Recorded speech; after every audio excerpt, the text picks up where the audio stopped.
So you're considering a hair transplantation procedure and you're wondering if it could be the case that this is not the right procedure for you. Well, there's a couple things you can consider before jumping into hair transplantation. I want to walk through those one by one. Number one, in order for hair transplantation to work, you have to take healthy hair and transplant it into healthy skin. If there's anything to indicate that the hair is not healthy, such that it's related to malnutrition or due to medications or to stress, or that the skin it's going to is not healthy itself due to a dermatitis or autoimmune condition, then hair transplantation is not ideal for you. Therefore, diagnosis is number one. Number two, you might be too young for a hair transplant. I say this because hair loss is a progressive process, and from your very first transplantation, you need to plan for all your future transplantations.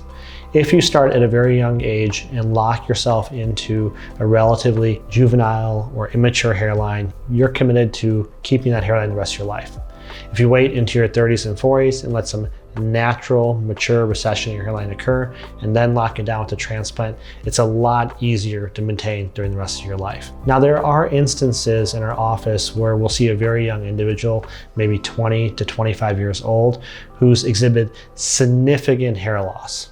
In that case, we may consider doing a hair transplant because we kind of know where the future endpoint is. It may not be much more than we see at that time. So we may go ahead and perform transplantation with a recessed hairline and low density, such that we know if we need to do any corrective procedures in the future, we have the ability to do so with the grafts. Number four are your expectations and your extent of loss. Remember, with today's technologies, we don't have the ability to grab enough hairs in the back and sides of your head to cover the entire top. So if the extent of balding in your future is relatively large, we need to establish some expectations. That can be focusing on the front, focusing on the back, focusing on the entire area with lower density, or moving the hairline back. If you're okay with any one of those, then you'll probably be happy with the results you can have throughout your life. Number five is your commitment to maintenance therapy.